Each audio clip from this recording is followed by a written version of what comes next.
Carbohydrate का chapter छोटा लगता है, पर एनसीईआरटी की एक एक लाइन से सवाल बन जाता है। कम से कम 4 मार्क्स का सवाल जरूर आता है, चाहे वो जेई हो, नीट हो या फिर बोर्ड। तो चलिए बिना टाइम वेस्ट किए स्टार्ट करते हैं।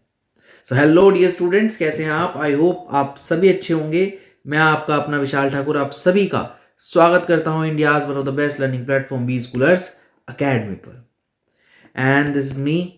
आज हम बायोमोलिक्यूल्स चैप्टर पढ़ने वाले हैं, जिसमें हम कार्बोहाइड्रेट पढ़ेंगे। This is going to be our part 2 and ये बोर्ड, नीट और जेई सभी के लिए कारगर है। And this is our website. आप इस पे जाके टेस्ट सीरीज ज्वाइन कर सकते हैं, ई बुक डाउनलोड कर सकते हैं एंड आप वीडियो लेक्चर भी देख सकते हैं। राइट, सो चलिए बिना टाइम वेस्ट किए स्टार्ट करते हैं। तो क्या पढ़ने वाले हैं इस चैप्टर में, हम उसके बारे में थोड़ी सी बात कर लेते हैं। डेफिनेशन पढ़ेंगे, classification of biomolecules, carbohydrate, amino acid and proteins, enzyme, nucleic acid और एनसीईआरटी की स्टेटमेंट पढ़ेंगे, टेबल्स पढ़ेंगे, डायग्राम्स पढ़ेंगे, लाइन बाय लाइन डिकोड करेंगे एनसीईआरटी को। गारंटेड एग्जाम कवरेज आपको यहाँ पे मिलेगा। आई होप आपको बहुत मजा आएगा, बस आप बने रहिए। इस वन शॉट के बाद बायोमोलिक्यूल्स का एनसीईआरटी का एक भी लाइन कंफ्यूजिंग नहीं रहेगा, जेई और नीट दोनों के लिए।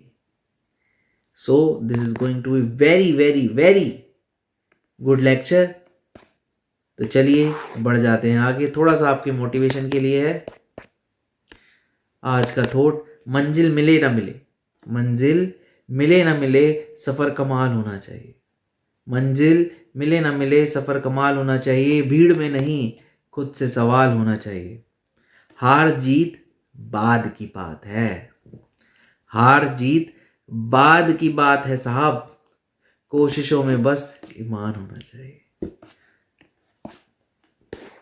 थोड़ा सा अपने बारे में बता देता हूँ। This is about me. These are my all India ranks and polytechnic में मेरी रैंक थी 26, IIT जैम में मेरी 78 थी, गेट में मेरी 50 थी और नेट जीआरएफ मैंने 4 टाइम्स क्लियर किया है with these ranks. Right, and I have produce many IITians under all India rank 100 and my self Vishal Thakur, I am pass out from IIT Delhi. तो चलिए बढ़ जाते हैं आगे।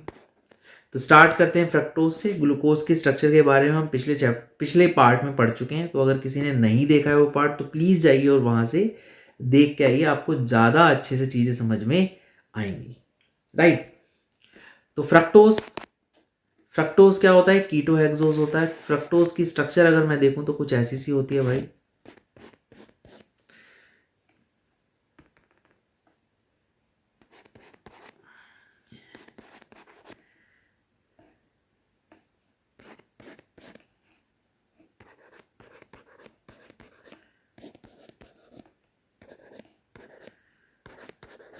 This is fructose. फ्रक्टोज में कौन सा ग्रुप है? कीटोन ग्रुप है। ये मैंने पहले बता दी, बट अभी हम जब स्ट्रक्चर इल्यूसिडेशन करेंगे तो हम देखेंगे कि ये कैसे आ रहा है। राइट, इसमें कीटोन है, इसमें 6 कार्बन है, यानी कि ये कैसा होगा आपका? कीटोहेक्सोज होगा। हमने नोमेनक्लेचर के बारे में पिछले पार्ट में पढ़ रखा है। Right, it is obtained along with glucose on the hydrolysis of sucrose. जब सुक्रोज का हाइड्रोलिसिस करा था तो हमें क्या मिला था? हमें मिला था ग्लूकोज और हमें मिला था क्या? फ्रक्टोज। और अगर ग्लूकोज भी कहूँ तो अल्फा डी ग्लूकोज, और फ्रक्टोज कौन सा है? Beta D fructose. आई होप आप सभी को क्लियर हो गया होगा। Right, it is a natural monosaccharide है। फ्रूट्स में पाया जाता है, हनी में पाया जाता है, वेजिटेबल्स में पाया जाता है। Very very very important. And in its pure form it is used as sweetener. Sweetener की तरह यूज किया जाता है। किसको? फ्रक्टोज को। And it is an important ketohexose, very very important from exam point of view. तो structure की बात करें तो मैंने अभी बताया था आपको, स्ट्रक्चर कुछ ऐसी दिखेगी। आप देखोगे ग्लूकोज और फ्रक्टोज में कोई ज़्यादा डिफरेंस नहीं है, छोटा सा ही डिफरेंस है। ग्लूकोज में अल्डिहाइड ग्रुप होता है। राइट,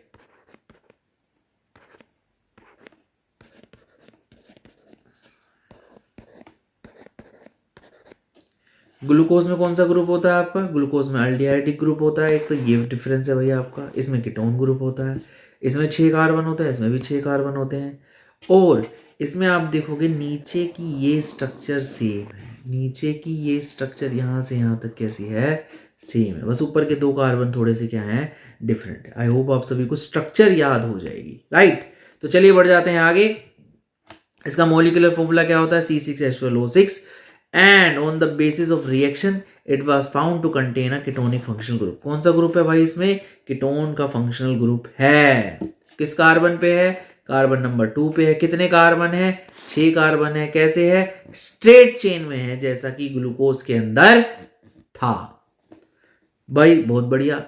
ये कौन सी सीरीज में बिलोंग करता है, ये डी सीरीज में। डी क्या था, डी क्या था, डी थी हमारी रिलेटिव कॉन्फ़िगरेशन, किसके रिस्पेक्ट में, ग्लिसरॉल्डिहाइड के। आई होप आप सभी को क्लियर हो गया होगा, ग्लिसरॉल्डिहाइड।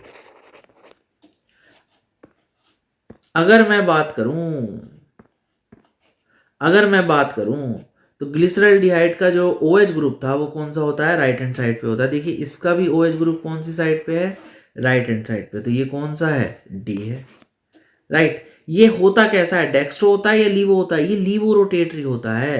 तो लीवो रोटेटरी कैसे बताऊंगा, प्लस बताएगा, डेक्स्ट्रो रोटेटरी नेगेटिव बताएगा, लीवो रोटेटरी। तो क्या लिखूंगा यहाँ पे, ऐसे। आई होप आप सभी को क्लियर हो गया होगा। तो ये क्या है, लीवो रोटेटरी, और नाम क्या है इसका, नाम है फ्रक्टोज। आई होप आप सभी को क्लियर हो गया होगा कि इसका नाम ये कैसे आया। तो ये कौन सी सीरीज से बिलोंग करता है, डी सीरीज से बिलोंग करता है। ये लिवोरोटेटरी कंपाउंड है, यानी कि ये प्लेन पोलराइज लाइट को क्या करता है, प्लेन पोलराइज लाइट को लेफ्ट में रोटेट करता होगा। समझ लेते हैं भाई, समझ लेते हैं थोड़ा सा, ठीक है जी। ये आया हमारा लाइट का सोर्स है, मैंने क्या करा, स्लिट लगा दिया। स्लिट लगाया तो उससे क्या हो गया, जो सारी डायरेक्शन में लाइट जा रही थी, अब कैसी जा रही है, एक ही प्लेन में जा रही है। ऐसा सब कुछ हो रहा है। और आगे जाके मैंने इस कंपाउंड से इस लाइट को पास कराया, तो या तो ये राइट में या तो ये लेफ्ट में क्या करेगी, रोटेट करेगी। और अगर लेफ्ट में रोटेट करती है तो ये क्या हो जाएगा, लीवो रोटेटरी। और अगर ये राइट में रोटेट करता है तो कैसी हो जाएगी, डेक्स रोटेटरी। आई होप आप सभी को क्लियर हो गया होगा। तो ये है कुछ हमारा कंपाउंड की कॉन्फ़िगरेशन बताने का तरीका, ठीक है जी। एक तो कॉन्फ़िगरेशन है हमारी DL, ये रिलेटिव कॉन्फ़िगरेशन है। एक है D एंड L, ये कैसी है भाई हमारी, ये बताएगा कौन लीवो है कौन डेक्स्ट्रो है। लीवो रोटेटरी और डेक्स्ट्रो रोटेटरी वही हो सकते हैं जो कायरल हो अपने आप में। आई होप आप सभी को क्लियर हो गया होगा। और इसको मैं प्लस और इसको मैं माइनस से डिनोट करता हूं। बढ़ जाते हैं आगे। तो इट्स ओपन चेन स्ट्रक्चर कैसी दिखाई गई है भाई, ये है आपकी क्या, ओपन चेन स्ट्रक्चर है। चलिए बढ़ जाते हैं आगे, ठीक है जी। ये साइक्लिक फॉर्म में भी एग्जिस्ट करता है, जैसे आपका कौन एग्जिस्ट करता था, ग्लूकोज एग्जिस्ट करता था। It also exist in the 2 cyclic form which are obtained by D negative fructose. क्या बोल रहा हूँ जी, डी नेगेटिव फ्रक्टोज जो है 2 साइक्लिक फॉर्म में रहता है, एक अल्फा में रहेगा और एक कौन सी में रहेगा, बीटा में रहेगा। अल्फा ये वाला है और बीटा कौन सा है, ये वाला है, राइट। अल्फा में क्या था, OH जो है वो राइट हैंड साइड में है, OH जो है वो कौन सी में है, राइट हैंड साइड में है। और जो बीटा में है OH जो है वो कौन सा है, लेफ्ट हैंड साइड में। आई होप आप सभी को क्लियर हो गया होगा, ठीक है जी। बढ़ जाते हैं। तो D negative fructose by addition of OH at C5 to carbonyl group कैसे हुआ वो समझ लेते हैं भाई। हमारे पास क्या है, फ्रक्टोज ऐसा सा है कुछ,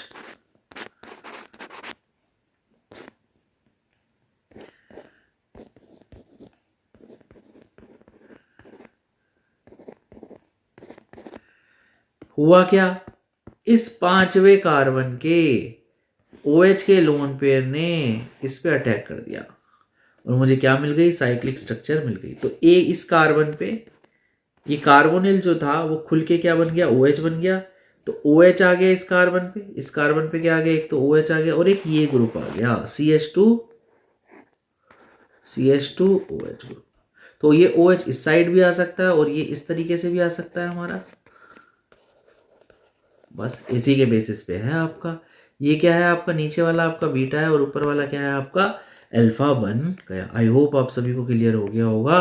तो बढ़ जाते हैं आगे। तो तो बेसिकली क्या हुआ, OH ने अटैक किया C5 वाले ने कार्बोनिल ग्रुप पे और एक रिंग बन गई। दस रिंग दस formed is a 5 membered ring. कितने मेंबर्ड रिंग बनी भाई, 5 मेंबर्ड रिंग बनी। और इसका नाम क्या रखा हमने, इसका नाम रखा फ्यूरानोज।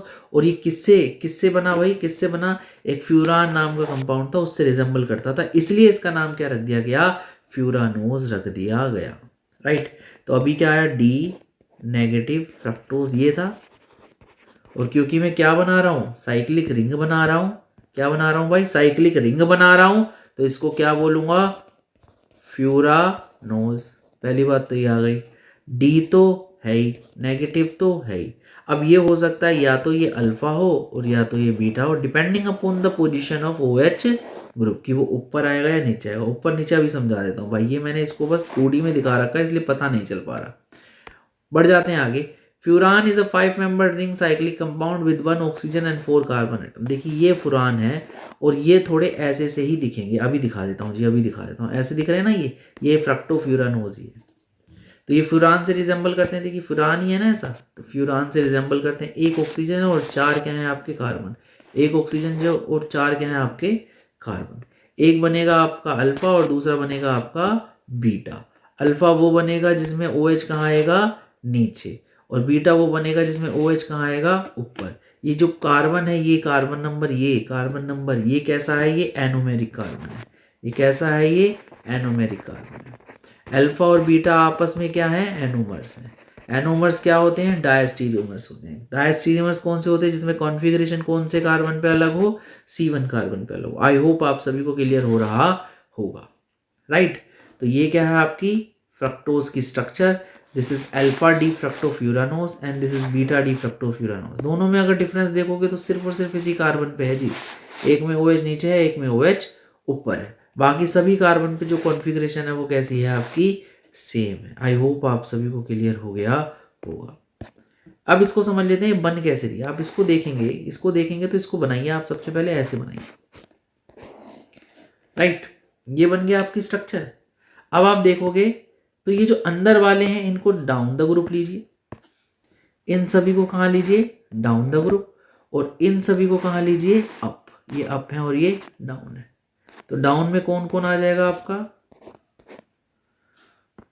डाउन में आ जाएगा आपका OH, और ये ऊपर वाला क्या आ जाएगा, CH2OH, फिर आ जाएगा आपका H, फिर आ जाएगा आपका OH, फिर आ जाएगा आपका OH, और फिर आ जाएगा आपका H, और फिर आ जाएगा क्या आपका, ये लास्ट वाला CH2OH हमेशा आप लीजिए, CH2OH, और ये क्या आ जाएगा आपका H। आई होप आप सभी को क्लियर हो गया होगा। तो आप इसको मैच कराएंगे, ये इससे ही बनी है ना, इससे बनी है ना, इसको मैच कराएंगे तो ये अल्फा डी फ्रक्टोफ्यूरानोज इससे मैच होता दिखेगा। इसको ध्यान से देख लीजिए, मिटने वाला है, तो ये देखेंगे आप, ये वाला भी क्या है, ऐसा ही बन रहा है। आई होप आप सभी को क्लियर हो गया होगा। ऐसे ही आप क्या बना सकते हैं, बीटा डी फ्रक्टोफ्यूरानोज भी बना सकते हैं। ऐसे ही आप क्या बना सकते हैं, अल्फा डी ग्लूकोज बना सकते हैं, अल्फा डी ग्लूकोपायरानोज बना सकते हैं, या फिर बीटा डी ग्लूकोपायरानोज आप बना सकते हैं। किससे, साइक्लिक स्ट्रक्चर से बना सकते हैं। जो 2D साइक्लिक स्ट्रक्चर आप किससे बनाते हो, ओपन चेन स्ट्रक्चर से बनाते हो ना, तो उससे आप क्या कर सकते हो, साइक्लिक स्ट्रक्चर भी बना सकते हो। आई होप आप सभी को क्लियर हो गया होगा। बढ़ जाते हैं थोड़ा सा आगे।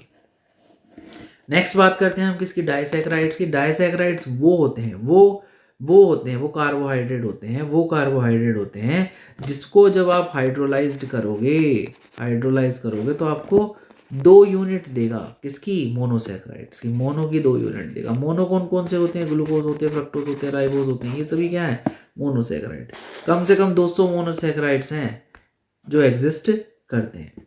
राइट, अब बात करते हैं भाई क्या क्या पढ़ रखा है हमने डाइसैकराइड के बारे में, थोड़ा बहुत पहले भी पढ़ रखा है। You have already read the disaccharide on hydrolysis with dilute acids और enzyme yield 2 molecule of either of the same और डिफरेंट मोनोसैकराइड। अब वो 2 जो यूनिट दे रहा है, वो 2 यूनिट जो दे रहा है ऑफ मोनोसैकराइड, वो सेम भी हो सकती हैं और डिफरेंट भी हो सकती हैं।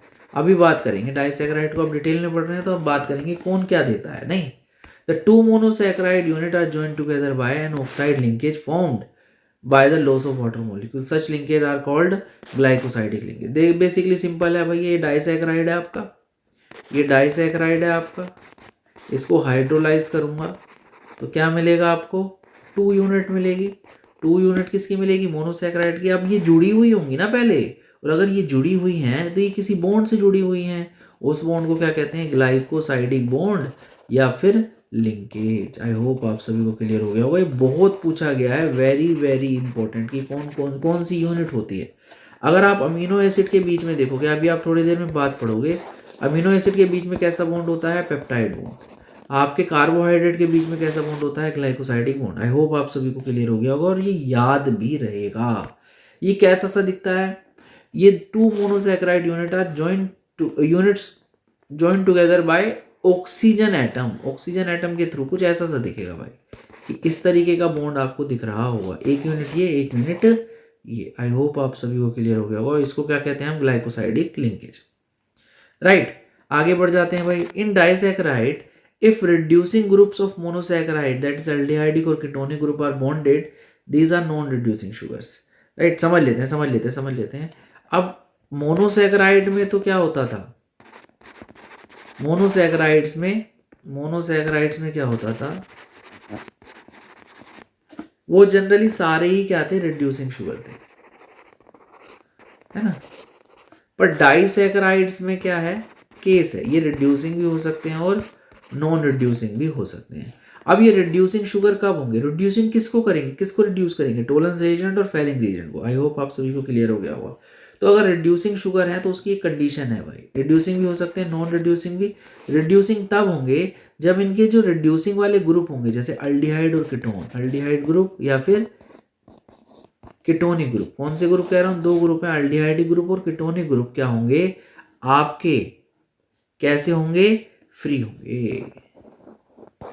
और अगर फ्री हैं तो वो क्या है भाई, तो वो कैसे हैं भाई, अगर फ्री हैं तो वो कैसे हैं भाई, रिड्यूसिंग है। अगर फ्री नहीं है तो कैसे हैं भाई, नॉन रिड्यूसिंग। आई होप आप सभी को क्लियर हो गया होगा। तो अल्डिहाइडिक और कीटोनिक ग्रुप आर बॉन्डेड, अगर बॉन्डेड है यानी फ्री नहीं है तो these are non reducing sugars. Example के तौर पे क्या है, नॉन रिड्यूसिंग शुगर कौन है, शुगर इज सुक्रोज।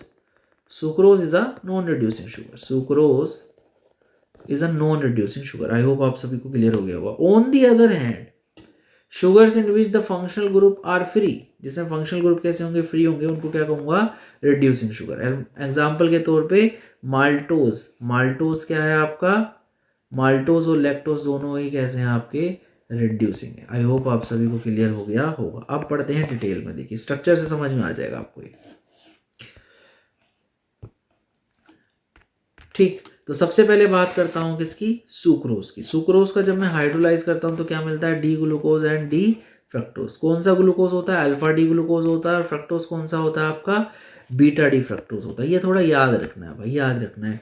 बायो वालों को जनरली ये याद रहता है, पर आपको केमिस्ट्री वालों को भी, यानी कि जेई वालों को भी ये याद रखना है, सिर्फ नीट वालों को ही नहीं, जेई वालों को भी ये याद रखना है। On the one of the common disaccharide is sucrose which on hydrolysis give equal molar, दोनों सेम देगा भाई, alpha D glucose and beta D fructose देगा। ये ग्लूकोज है, ये फ्रक्टोज है, दोनों का फॉर्मूला सेम है। राइट, आगे बढ़ जाते हैं। The 2 monosaccharides are held together by, कौन से बॉन्ड से जुड़े होंगे ये बंदे, ग्लाइकोसाइडिक लिंकेज। यानी कि समझते हैं, आपको मिल रहा है अल्फा डी ग्लूकोज और बीटा डी फ्रक्टोज। पहली चीज, दोनों किससे जुड़े हुए हैं भाई, ग्लाइकोसाइडिक लिंकेज से। दूसरी चीज, कौन कौन से कार्बन के बीच में ये यूनिट है, देखिए अल्फा डी ग्लूकोज है और बीटा डी फ्रक्टोज है। तीसरी चीज, ये ग्लाइकोसाइडिक लिंकेज कौन कौन से कार्बन में है, C1 है अल्फा डी ग्लूकोज का और C2 है आपका बीटा डी फ्रक्टोज का। आई होप आप सभी को क्लियर रहेगा। These are very very very important point. ठीक है जी। Since the reducing groups of glucose and fructose are involve in the glycosidic bond formation, यानी कि जो आपके ग्रुप हैं जो रिड्यूस करने के लिए यूज होते हैं वो ही बॉन्डेड हैं, यानी फ्री नहीं है, तो ये कैसा है, नॉन रिड्यूसिंग शुगर है। कैसा है भाई, नॉन रिड्यूसिंग शुगर है। देखिए ये कैसा है जी, नॉन रिड्यूसिंग शुगर। कैसे पता चल रहा है भाई, ग्लाइकोसाइडिक लिंकेज ये रहा आपका, ये सुक्रोज है आपका, इसमें ये अल्फा डी ग्लूकोज है आपका, और ये कैसा है आपका, बीटा डी फ्रक्टोज है। ठीक है जी।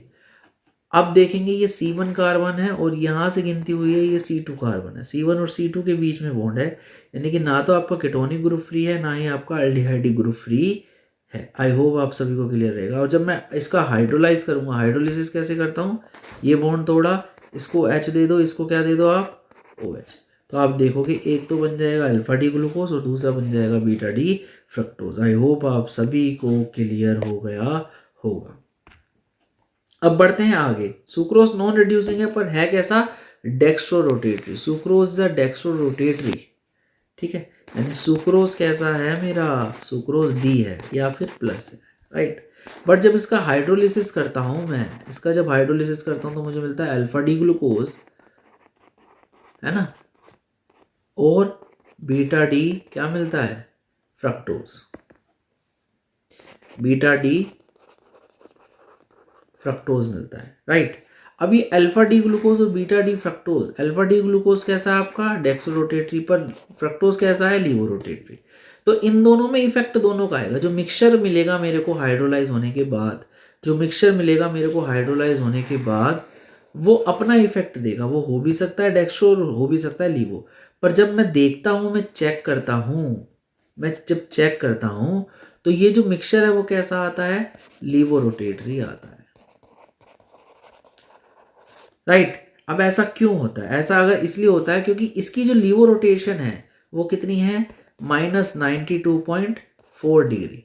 और अल्फा डी ग्लूकोज की जो डेक्स्ट्रो रोटेशन है, यानी कि वो जितना राइट में मूव कराता है, वो कितनी है, +52.5 डिग्री। तो ये ज़्यादा है और ये कैसी है आपकी, लेस। तो ओवरऑल कैसा इफेक्ट आएगा आपका, नेगेटिव। और नेगेटिव आएगा यानी प्लेन पोलराइज्ड लाइट किस में मोड़ रही होगी आपकी, लेफ्ट में मुड़ रही होगी। इसलिए जो मिक्सचर है वो मेरा कैसा दिखेगा, मिक्सचर मेरा कैसा दिखेगा, मिक्सचर मेरा लीवोरोटेटरी दिखेगा। और शुगर कैसा था, डेक्सोरोटेटरी। आई होप आप सभी को क्लियर हो गया होगा। बढ़ जाते हैं आगे।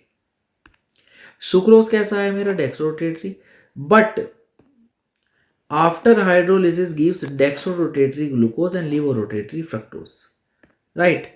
क्या दे रहा है, डेक्सोरोटेटरी ग्लूकोज दे रहा है, लीवोरोटेटरी फ्रक्टोज दे रहा है। Since the लीवो rotation of fructose, fructose का लीवो रोटेशन कितना है, -92.4, और डेक्स्ट्रो रोटेशन ऑफ ग्लूकोज कितना है, +52.5। तो मिक्सचर कैसा होगा मेरा, मिक्सचर होगा लीवो रोटेटरी। आई होप आप सभी को क्लियर हो गया होगा। दस hydrolysis of sucrose brings about a change in the sign of rotation। तो हाइड्रोलिसिस ऑफ ग्लूकोज क्या देता है, दस hydrolysis of glucose brings about a change in the sign of rotation, right. जो हाइड्रोलाइज है, हाइड्रोलिसिस कर रहा हूं तो उसमें क्या होगा, रोटेशन जो है वो क्या हो जाएगी, चेंज हो जाएगी। किससे, डेक्स्ट्रो से क्या बन जाएगा मेरा, लीवो बन जाएगा। और प्रोडक्ट कैसा होगा मेरा, इन्वर्ट शुगर। आपका जो प्रोडक्ट है वो कैसा बन जाएगा मेरा, इन्वर्ट शुगर बन जाएगा, या उसको इन्वर्ट शुगर कहेंगे। आई होप आप सभी को क्लियर। इन्वर्ट क्यों, क्योंकि जो आपकी कॉन्फ़िगरेशन है, जो प्लेन पोलराइज लाइट की रोटेशन है वो क्या कर गई, बदल गई, इन्वर्ट हो गई। यानी कि कहाँ पहले राइट में जा रहा था, अब क्या शुगर का जो प्रोडक्ट है वो कहाँ ले जा रहा है, लेफ्ट में ले जा रहा है। आई होप आप सभी को क्लियर हो गया होगा। तो बढ़ जाते हैं अगला, आगे। आगे क्या है, अगला क्या है आपका, माल्टोज। तो हमने सुक्रोज पढ़ लिया। सुक्रोज जिस तरीके से पढ़ा था वैसे ही क्या पढ़ूंगा, माल्टोज। माल्टोज क्या है मेरा, डाइसैकराइड। माल्टोज क्या है मेरा, डाइसैकराइड। कितनी यूनिट होंगी, हाइड्रोलाइसिस के बाद कितनी यूनिट देगा, 2 यूनिट देगा। दोनों ही क्या होंगी, अल्फा डी ग्लूकोज की होंगी, अल्फा डी ग्लूकोज की होंगी। अच्छा जी, रिड्यूसिंग है या नॉन रिड्यूसिंग है, रिड्यूसिंग है। अच्छा, 2 यूनिट है तो उनके बीच में कौन सा बॉन्ड होगा, ग्लाइकोसाइडिक लिंकेज। बहुत बढ़िया जी।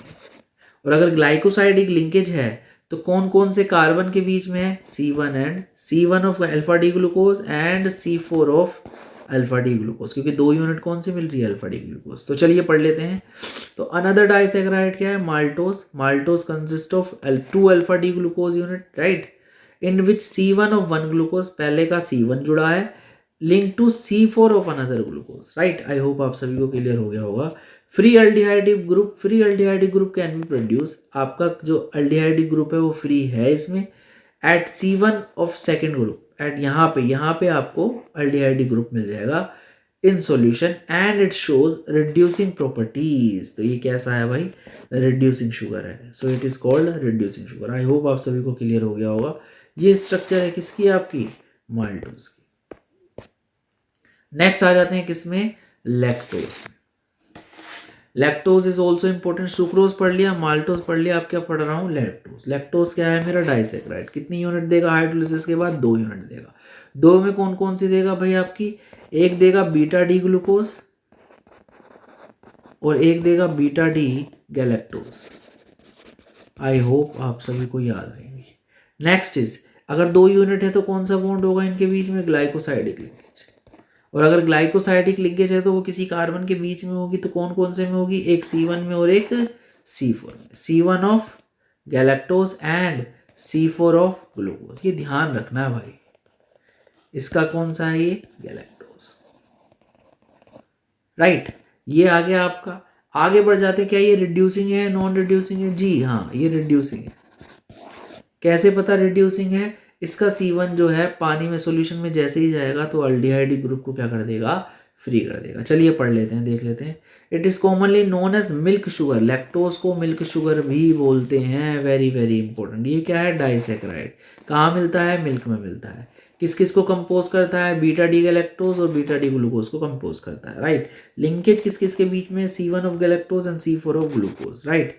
फ्री अल्डिहाइडिक ग्रुप है, कहाँ पे प्रोड्यूस हो जाएगा, C1 ऑफ ग्लूकोज पे प्रोड्यूस हो जाएगा और इसको क्या कहूँगा, रिड्यूसिंग शुगर बोलूँगा। आई होप आप सभी को क्लियर हो गया होगा। ये थोड़ा सा स्ट्रक्चर को थोड़ा ध्यान में रखना, स्ट्रक्चर को थोड़ा सा ध्यान में रखना। इसका OH जो था, इसका OH ऊपर था और इसका OH भी कैसा था, नीचे था। तो बॉन्ड कैसा बना है, थोड़ा सा ऐसा सा बना है, सीधा बॉन्ड ना बन के कैसा बना है, तिरछा बना है। नेक्स्ट आ जाते हैं किस पे भाई, पॉलीसैकेराइड्स पे।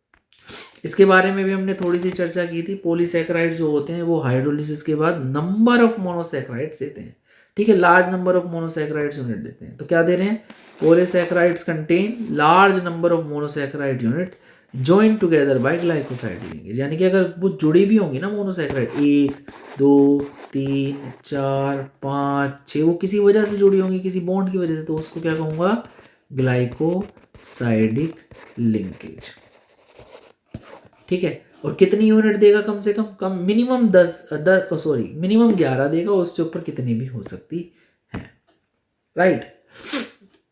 These are most commonly encountered carbohydrate in nature, ठीक है जी। They mainly act as food storage and structural material. Food storage में हेल्प करते हैं, स्ट्रक्चरल मटेरियल या फिर फूड स्टोरेज की में यूज होते हैं, राइट।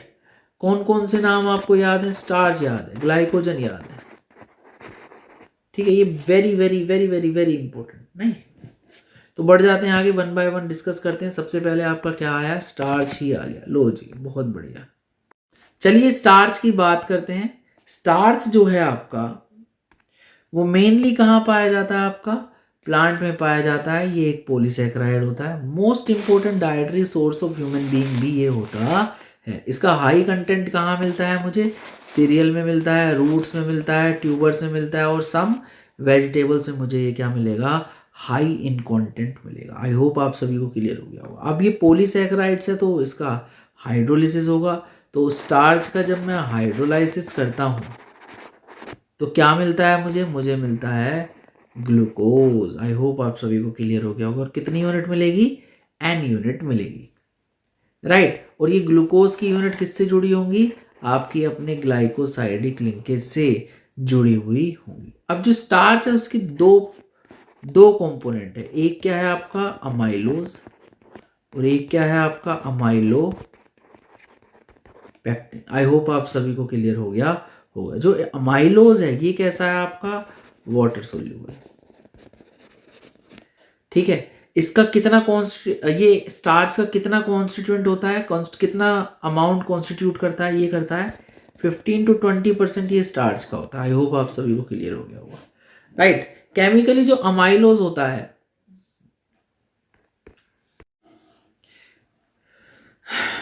ये कैसा होता है भाई, ये केमिकली अनब्रांच्ड होता है। अगर मैं इसकी स्ट्रक्चर को देखूं तो ये अनब्रांच्ड होता है, यानी कि इसमें कोई ब्रांचिंग नहीं होती। और क्योंकि ग्लूकोज यूनिट इसके अंदर भी है तो वो कौन से कार्बन के बीच में होगी, पहले C1 ग्लूकोज के और C4 दूसरे ग्लूकोज के बीच में जो होगा वो ग्लाइकोसाइडिक लिंकेज आएगा। आई होप आप सभी को क्लियर हो गया होगा, राइट। अब इसमें कितनी यूनिट होती है ग्लूकोज की, जनरली 200 से 1000 यूनिट होंगी ग्लूकोज की। आई होप आप सभी को क्लियर हो गया होगा। तो जल्दी से इसको एक बार पढ़ लेते हैं। Chemically amylose is long unbranched chain है with 200 to 1000 alpha D glucose units हैं। बहुत बढ़िया जी। Held together by C1 and C4 glycosidic linkage. I hope आप सभी को क्लियर हो गया होगा। बढ़ जाते हैं आगे। नेक्स्ट बढ़ते हैं अमाइलोपेक्टिन की। तो अमाइलोज कितना था, 15 से 20% था। तो अमाइलोपेक्टिन कितना होगा आपका, अमाइलोपेक्टिन होगा आपका 85% ऑफ द स्टार्च। बहुत बढ़िया जी। ये कैसा होता है, इनसोल्यूबल इन वाटर होता है। ठीक है जी। 80 to 85% ये स्टार्च होता है, स्टार्च का पोर्शन होता है। ये ब्रांच्ड होता है, वेरी वेरी इंपॉर्टेंट, ये ब्रांच होता है। तो अल्फा डी ग्लूकोज यूनिट इसमें भी है और C1 और C4 के बीच में ग्लाइकोसाइडिक लिंकेज है और ब्रांचिंग कहाँ हो रही है, C1 से C4 C6 के बीच में हो रही है। समझ लेते हैं ये कैसा होता है भाई, आपका इनसोल्यूबल होता है। ठीक है जी। ये ब्रांच्ड होता है। ठीक है जी। और क्या होता है भैया इसमें कितने परसेंट, 80 to 85% आपका स्टार्च का ये कॉन्स्टिट्यूट करता है। इसमें C1 और C4 के बीच में तो यूनिट जुड़ी हुई है, जैसे ये जुड़ी हुई है, नहीं C1 और C4 के बीच में तो यूनिट जुड़ी हुई है। आपकी C1 और C6 के बीच में ब्रांचिंग भी हो रही है। ये जो स्ट्रक्चर दिखाई है ये किसकी है, अमाइलोज की। आई होप आप सभी को क्लियर होगा। और बॉन्ड कौन सा है, दोनों ही आपकी ग्लाइकोसाइडिक लिंकेज है। आई होप आप सभी को क्लियर हो गया होगा। ये है अमाइलोपेक्टिन, ये है अमाइलो। तो देखिए C1 और C4 के बीच में आपकी क्या है, ब्रांचिंग है। और C1 और C4 के बीच में तो आपका ग्लाइकोसाइडिक लिंकेज है नॉर्मल। और C1 और C6 के बीच में क्या है, आपकी ब्रांचिंग हो रही है। C1 और C6 के बीच में क्या हो रही है, ये देखिए ब्रांचिंग हो गई। आई होप आप सभी को क्लियर हो गया होगा। और ये 80 to 85% होता है किसका, स्टार्च का। और सारे यूनिट कौन से हैं, ग्लूकोज ही है, राइट। नेक्स्ट बढ़ जाते हैं सेल्यूलोज पे। चलिए बढ़ जाते हैं आगे। Cellulose occurs exclusively in plants, ये जनरली प्लांट्स में पाया जाएगा। The most abundant organic substance in plant kingdom, most abundant है, most abundant substance in plant kingdom है। और it is predominantly cell wall में पाया जाता है भैया, किसकी, प्लांट सेल की सेल वॉल में पाया जाता है। ये स्ट्रेट चेन होती है, देखिए स्ट्रेट चेन। आई होप आप सभी को क्लियर हो गया होगा। और इसमें लिंकेज कौन सी है, इसमें बीटा लिंकेज है, अल्फा लिंकेज नहीं है। अल्फा लिंकेज और बीटा लिंकेज में डिफरेंस बता देता हूँ भैया मैं। ये देखिए ये कैसी है आपकी अल्फा लिंकेज, ये कैसी है आपकी अल्फा लिंकेज, और ये कैसी है आपकी बीटा लिंकेज, ये बीटा लिंकेज। आई होप आप सभी को क्लियर हो गया होगा। बढ़ जाते हैं आगे। ठीक। Polysaccharides composed only of beta D glucose. जो सेल्यूलोज है आपका, उसको जब मैं हाइड्रोलाइज करूंगा तो आपको मोनोसैकेराइड यूनिट मिलेगी, क्योंकि ये क्या है, पॉलीसैकेराइड है, तो n number of monosaccharide unit मिलेगी। पर कौन सा आपको मिलेगा, इसमें बीटा डी ग्लूकोज मिलेगा, अल्फा डी ग्लूकोज आपको नहीं मिलेगा जो स्टार्च मिल रहा था। आई होप आप सभी को क्लियर हो गया होगा, राइट। ये सारे ये बीटा डी ग्लूकोज किससे जुड़े होंगे, ग्लाइकोसाइडिक लिंकेज से जुड़े होंगे। कौन कौन से कार्बन के बीच में होगी, C1 और C4 कार्बन के बीच में होगी। ये ध्यान रखना है कौन कौन से कार्बन के बीच में, ये पूछा जा चुका है बहुत बार, नंबर ऑफ टाइम्स पूछा जा चुका है ये सवाल। बोर्ड में भी पूछा जा चुका है आपका, क्या बोलते हैं, जेई में भी पूछा जा चुका है और नीट में भी पूछा जा चुका है। नेक्स्ट आ जाते हैं किस पे, ग्लाइकोजन पे आ जाते हैं। Glycogen is also very very important. ये क्या होता है भैया, carbohydrate are stored in animal body as glycogen. जो कार्बोहाइड्रेट हैं वो एनिमल बॉडी में एज ग्लाइकोजन स्टोर किए जाते हैं। ठीक है जी। It is also known as animal starch, इसको एनिमल स्टार्च भी बोलते हैं, इनको एनिमल स्टार्च भी बोलते हैं। क्यों, क्योंकि because its structure is similar to amylose and amylopectin. इनकी जो स्ट्रक्चर होती है वो किससे मैच करती है, आपकी अमाइलोपेक्टिन से स्ट्रक्चर से मैच करती है। और वो तो फिर भी लेस ब्रांच्ड है, these are highly branched. I hope आप सभी को क्लियर हो गया होगा। These are highly branched. Generally कहाँ प्रेजेंट होंगे एनिमल में, लीवर में प्रेजेंट होंगे, मसल्स में प्रेजेंट होंगे, ब्रेन में प्रेजेंट होंगे, राइट। व्हेन बॉडी, जब भी बॉडी को ग्लूकोज की जरूरत होगी, when body needs glucose, enzyme इनको क्या करते हैं, ब्रेक कर देते हैं, ग्लाइकोजन को ब्रेक करके क्या दे देते हैं, ग्लूकोज देने लगते हैं। तो glycogen is also found in yeast and fungi, yeast और फंजाई में भी ग्लाइकोजन पाया जाता है। These are very very important line, very very important line. इन लाइन्स पे कई बार सवाल बने हुए हैं। नेक्स्ट आ जाते हैं भैया किस पे, कार्बोहाइड्रेट की इंपॉर्टेंस क्या है। चलिए बढ़ जाते हैं आगे। कार्बोहाइड्रेट की इंपॉर्टेंस के बारे में बात करने वाले हैं हम। Carbohydrate are very essential, are essential for life. ये बहुत जरूरी है भैया जिंदगी के लिए, बोथ प्लांट्स एंड एनिमल दोनों के लिए बहुत इंपॉर्टेंट है। They form a major portion of our food, food में बहुत ज्यादा दिखेंगे आपको। कौन कौन से फूड में दिखेंगे, अगर लो वॉल्यूम की बात करूं तो ये फ्रूट्स में मिल जाएगा, ब्रेड में मिल जाएगा, बीगल्स में मिल जाएगा, स्प्रिट्स टॉपिंग्स में मिल जाएगा, क्रीम ड्राइड सीरियल्स में मिल जाएगा। और high volume potato, strawberry, popcorn, salad, right. और किस किस में मिलेगा जी, राइस केक और ओट मिल में मिल जाएगा। आई होप आप सभी को क्लियर हो गया होगा। ठीक है जी। Honey has been use, honey को बहुत यूज़ किया जाता है भाई। Honey has been use for long time as an instant source of energy by वैद्स in Ayurvedic system of medicine. जो वैद होते थे पहले, वो बहुत ज़्यादा हनी को क्या करते थे,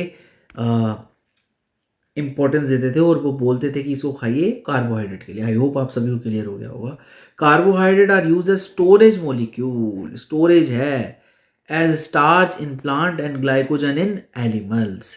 तो कार्बोहाइड्रेट कहाँ आया, कार्बोहाइड्रेट तो स्टोरेज मॉलिक्यूल की तरह काम करता है। प्लांट में ये स्टार्च की फॉर्म में होता है और एनिमल में ये किसकी फॉर्म में होता है, ग्लाइकोजन की फॉर्म में होता है। आई होप आप सभी को क्लियर हो गया होगा। Cell wall of bacteria and plant is made up of cellulose. Cellulose भी क्या है आपका, पॉलीसैकेराइड है। और उस जो बैक्टीरिया की सेल वॉल होती है और प्लांट्स की है ना, वो किसकी बनी होती है, सेलुलोज की बनी हुई होती है। तो ये भी एक, क्योंकि हम इंपॉर्टेंस पढ़ रहे हैं कार्बोहाइड्रेट की, तो ये भी इंपॉर्टेंट चीज़ है। तो जो हम फर्नीचर बनाते हैं वो किसका बनता है आपका, सेलुलोज का बनता है। जो फर्नीचर बनता है वो किसका बनता है, सेलुलोज का बनता है। और जो कॉटन फाइबर होता है वो भी किसका होता है आपका, सेल्यूलोज का ही होता है। तो कितने इंपॉर्टेंट है कार्बोहाइड्रेट, आई होप आप सभी को समझ में आ रहा होगा। They provide raw material for many important industries, like textile के लिए रॉ मटेरियल का काम करता है, पेपर के लिए, लेकर के लिए, एंड ब्रूवरीज के लिए। आई होप आप सभी को क्लियर हो गया होगा। तो 2 अल्डोपेंटोसिस है, और जो कार्बोहाइड्रेट है मोनोसैकेराइड, उनके बारे में बता रहा हूँ मैं। डी राइबोस और 2 डीऑक्सीराइबोस, ये दोनों ही आपके किस में पाए जाते हैं, एक आरएनए में पाया जाता है, एक डीएनए में पाया जाता है। तो 2 डीऑक्सीराइबोस किस में पाया जाता है, डीएनए में पाया जाता है। और ये किस में पाया जाता है, आरएनए में पाया जाता है। तो ये भी इंपॉर्टेंस है कार्बोहाइड्रेट की कि कितने ज़्यादा इंपॉर्टेंट है ये हम अभी पढ़ेंगे। कब पढ़ेंगे, जब हम न्यूक्लियाइक एसिड के बारे में बात कर रहे होंगे, राइट। तो carbohydrates are found in biosystem in combination with many protein and lipids. तो कार्बोहाइड्रेट बायोसिस्टम में पाए जाते हैं, पर कॉम्बिनेशन में पाए जाएंगे, अकेले नहीं पाए जाएंगे। जैसे प्रोटीन के साथ मिल जाएंगे या फिर लिपिड के साथ मिल जाएंगे। सो स्टूडेंट, आज के लिए इतना ही। Thank you so much. Carbohydrate part 2 में इतना ही था। नेक्स्ट जो हम पढ़ेंगे वो है अमाइनो एसिड एंड प्रोटीन्स। तो वो भी बहुत अच्छा लेक्चर होने वाला है, तो आप उसको ज़रूर देखिएगा। तो आज के लिए इतना ही। Thank you so much. Sayonara.